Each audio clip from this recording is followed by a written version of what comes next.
So hello, good morning, good afternoon, and good evening. Welcome to Sumo Rock Luna.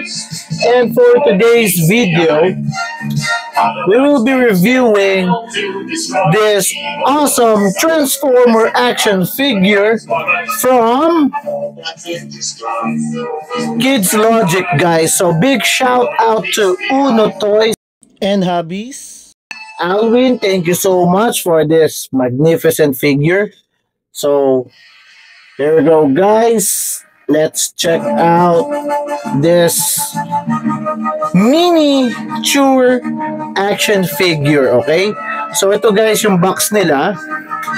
As you can see on the screen, ganyan lang siya kaliit.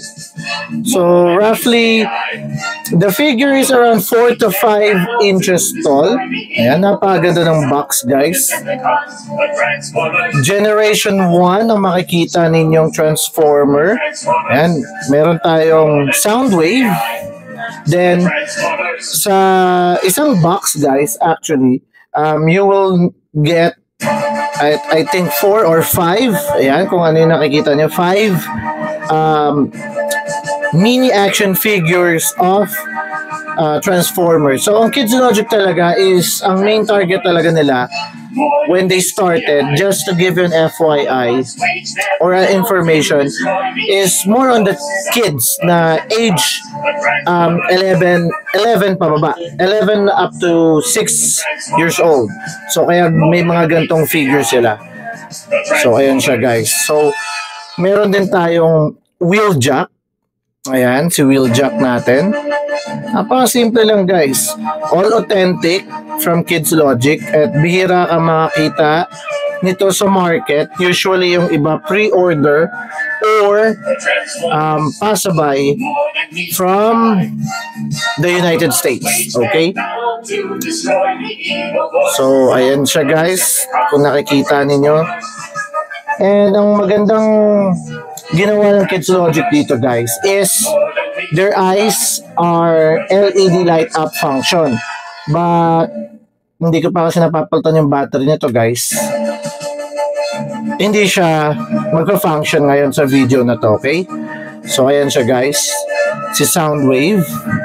Napaka-iconic G1 figure siya. Kung titingnan nyo, napaka-old school. Ayan, no? So, dito yung button niya. Papakita ko lang. Ayan. Kapag gusto nyong i-turn on yung LED light ng eyes niya. And dito din sa back of his head, kung papalitan nyo ng battery, makikita nyo disc siya. Okay? So, hindi ko pa siya talaga ginagalaw. So, ito, guys, basic lang ang articulation niya. Alright, ayan. Up and down. Backward. So, yung right arm, medyo hindi mamumove. Dahil sa, ayan, kailangan mo lang i-adjust ng maayos yung gun. Okay? Yan, no. Yung legs niya, hindi niya masyado nagagalaw. Ganyan lang siya. So, yung arms lang and sa head. So, may limit din yung head dahil din sa kanyang ang tawag ito, yung parang rocket launcher or laser niya. Yan. Walang laser beak or any type of minions ni Soundwave, ha. Napaka-simple lang siya. Ganyan lang siya, guys. Pero if you are a Transformer fan, it's a must-have in your collection. So, sobrang ganda. So, ito naman si Wheeljack. Ano, kita nyo naman yung details. Napakaganda ng details nila, guys. Kahit basic lang ang articulation and pambata siya, pwede sa adult and kid in heart. Okay? Ayan, ang ganda. Ganun din ang articulation na napaka-basic sa head and sa arms. Wala masyado sa legs. Ayan lang. Twist lang siya, swivel. So, again, depende sa figure na makukuha nyo. Hindi din siya natatransform, guys. Okay? As is lang siya. Hindi siya natatransform.